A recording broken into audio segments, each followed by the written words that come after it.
오늘 열왕기상 22장입니다. 1절부터 6절 말씀 보겠습니다. 아람과 이스라엘 사이에 전쟁이 없이 3년을 지냈더라. 셋째 해에 유다의 여호사밧 왕이 이스라엘의 왕에게 내려가며 이스라엘의 왕이 그의 신하들에게 이르되 길랄 라못은 본래 우리의 것인 줄을 너희가 알지 못하느냐. 우리가 어찌 아람의 왕의 손에서 도로 찾지 아니하고 잠잠히 있으려 하고. 여호사밧이 이르되 당신은 나와 함께 길랄 라못으로 가서 싸우시겠느냐? 여호사밧이 이스라엘 왕에게 이르되 나는 당신과 같고 내 백성은 당신의 백성과 같고 내 말들도 당신의 말들과 같으니이다. 여호사밧이 또 이스라엘 왕에게 이르되 청하건대 먼저 여호와의 말씀이 어떠하신지 물어보소서. 이스라엘의 왕이 이에 선지자 400명쯤 모으고 그들에게 이르되 내가 길랄 라못에 가서 싸우랴 말랴? 그들이 이르되 올라가소서. 주께서 그 성읍을 왕의 손에 넘기시리이다. 아멘. 나봇의 포도원 사건이 있은 후에 하나님의 책망을 들은 아합이 옷을 찢고 회개한 결과 평안한 시간을 보내게 되지요. 또한 믿음 좋은 남유다의 왕 여호사밧과도 교류하게 됩니다. 그는 길랄 라못을 되찾을 마음을 먹고 전쟁을 시작하려고 준비하지요. 이전에 그에게 돌려주기로 했던 땅을 아직도 돌려주지 않고 있기 때문에 그렇습니다. 이 전쟁에 여호사밧도 동참하게 되지요. 그러면서 선지자들에게 하나님의 뜻을 묻게 합니다. 5절에 말씀하죠. 여호사밧이 또 이스라엘 왕에게 이르되 청하건대 먼저 여호와의 말씀이 어떠하신지 물어보소서. 사실 아합은 하나님의 뜻에 별로 관심이 없지만 여호사밧을 동맹군으로 끌어들이려면 선지자들의 확답이 필요했지요. 아합은 그들에게 가서 싸우는 것이 좋은지 그렇지 않는 것이 좋은지 묻게 됩니다. 그래서 선지자들은 하나님께서 그 성읍을 왕에게 주실 것이다 라고 대답하게 되지요. 시드기야는 철로 만든 뿔을 가지고 이길 것이라고 퍼포먼스까지 하게 됩니다. 그러나 여호사밧은 그들의 대답에 관심이 없었습니다. 그는 참 하나님의 뜻을 묻고 싶었죠. 그들에게 신뢰가 가지 않았습니다. 그래서 다른 선지자가 없느냐라고 묻지요. 그러자 아합은 미가야라고 하는 선지자를 부르게 됩니다. 평소에 좋지 않은 소식을 많이 전해서 미움을 받았던 사람이었죠. 그를 부르러 간 사신이 다른 선지자들이 다 승리를 예언하니까 당신도 그렇게 하라고 압박하게 되지요. 그러나 미가야는 나는 그런 것엔 관심 없고 하나님의 하신 말씀에만 관심이 있다. 나는 그것만 전하겠다라고 대답하게 됩니다. 사실 다들 하나님의 예언을 듣겠다고 하지만 그렇지 않습니다. 아합은 여호사밧을 끌어들이기 위해서 듣는 척하는 거죠. 사신도 아합의 마음을 편하게 하기 위해서 하나님의 뜻을 조작하려고 하죠. 거짓 선지자들은 아합의 비유를 맞추려고 하는데 관심이 쏠려 있습니다. 그러나 여호사밧과 미가야는 오직 하나님의 뜻에 관심이 있습니다. 오늘 우리도 그렇죠. 하나님의 말씀을 듣고 싶다고 교회 와서 앉았지만 아합과 같이 내 마음을 편하게 하려고 내 마음을 기쁘게 해달라고 하는 사람들이 많습니다. 조금이라도 불편한 말을 하는 사람 그런 설교들을 듣지 못하지요. 어떤 사람은 성도들을 정치적인 목적으로 이용하기 위해서 하나님의 뜻을 빙자하여 자기 생각을 전하기도 하지요. 그러나 우리는 여호사밧과 미가야처럼 오직 하나님의 말씀에 관심을 가져야 됩니다. 결국 역사는 우리가 원하든 그렇지 않든 간에 하나님의 뜻대로 움직여가는 것이기 때문에 그렇죠.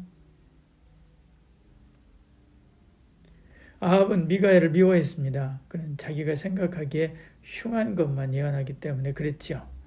미가야의 예언은 그 예상대로 흉했습니다. 군대는 흩었고 아합은 이 전쟁에서 죽을 것이다 라고 예언하게 됩니다. 그리고 그는 감옥에 갇히게 되죠. 미가야는 거짓 선지자 시드기야로부터 맞고 감옥에 갇혀서 여러 날 굶주려야 했습니다. 세상은 진실을 원하지 않습니다. 자기가 듣기 좋은 소리를 원하지요. 마치 우리 몸이 건강에 좋은 것은 쓰다고 뱉고 건강에 나쁜 것만 달다 하며 참는 것과 같이요. 근데 미가야는 이런 반응이 있을 줄 알았습니다. 그래도 그 말씀을 전하는 것은 아합을 사랑해서가 아니지요.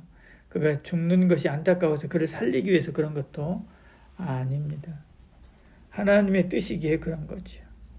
그의 사명은 하나님의 뜻을 전하는 거죠. 그들이 받든지 그러지 않든지, 그들이 좋은 사람이든 그렇지 않든 그런 말씀을 전하는 사명자로 부름받았고 그 사명에 충실한 것입니다. 예레미야도 그렇게 하나님 말씀을 전해도 사람들이 받지 않았지요. 오히려 말씀을 전하면 전할수록 그런 어려움만 당하게 됩니다. 그래서 입을 꼭 다물고 더 말하지 않겠다라고 결심하지만 그 속에 있는 말씀이 그의 마음을 달구어서 견딜 수 없어 전하고 또 전하다가 결국에는 순교당하지요. 예레미야서 20장 9절에 말씀하지 않습니까? 내가 다시는 여호와를 선포하지 아니하며 그 이름도 말하지 아니하리라 하면 나의 마음이 불붙는 것 같아서 골수에 사무침이 답답하여 견딜 수 없나이다. 하나님 말씀을 받은 우리, 복음을 전하는 사명을 받은 우리도 그래야 됩니다. 그들이 우리의 복음 전도를 받든지 그러하지 않든지 간에 우리가 복음 전함으로 웃음거리가 되고 어려움을 당해도 전하지 않으면 안 된다는 부담감으로 전해야 되죠. 이것이 복음의 비밀을 맡은 우리의 자세여야 합니다. 이 일이 있은 후에 아합과 여호사밧이 길랄 라못을 치러 올라갑니다. 아합은 미가의 말이 걸렸는지 변장을 하고 전쟁터로 들어가게 되죠. 아람 왕은 병사들에게 특명 내리기를 다른 사람 말고 오직 아합만을 집중해서 공격해라 라고 이야기하게 됩니다. 31절에요. 아람 왕이 그의 병거 지휘관 30명에게 명령하여 이르기를 너희는 작은 자나 큰 자와 더불어 싸우지 말고 오직 이스라엘 왕과 싸우라 한지라 이렇게 말씀하죠. 아람 군인들은 왕복을 입은 여호사밧을 공격하다가 그가 아합이 아님을 알고 돌아가게 되죠. 그런데 이때 한 사람이 무심코 활을 쏘았는데 그 화살이 갑옷의 솔기를 맞춰 죽게 됩니다. 34절에 한 사람이 무심코 활을 당겨 이스라엘 왕의 갑옷 솔기를 맞힌지라. 그 왕이 그 병거 모든 자에게 이르되 내가 부상하였으니 내 손을 돌려 내가 전쟁터로 나가게 하라 하였으나 이렇게 말씀하죠. 이 미가의 선지자 예언대로 병사들은 흩어지게 됩니다. 아합이 피하려고 했고 또 숨으려 했지만 하나님의 뜻을 피하지 못하고 죽게 되지요. 하나님 말씀은 정확하게 이루어집니다. 말씀의 화살은 피하지 못하지요. 우리가 언제나 하나님 말씀에 집중해야 되는 이유가 이것입니다. 하나님 말씀은 우리 인생의 내비게이션입니다. 늘 내 발의 등이 되어주신 주의 말씀을 따라 순종하며 살아가는 저와 여러분 되기를 축복합니다. 기도하겠습니다.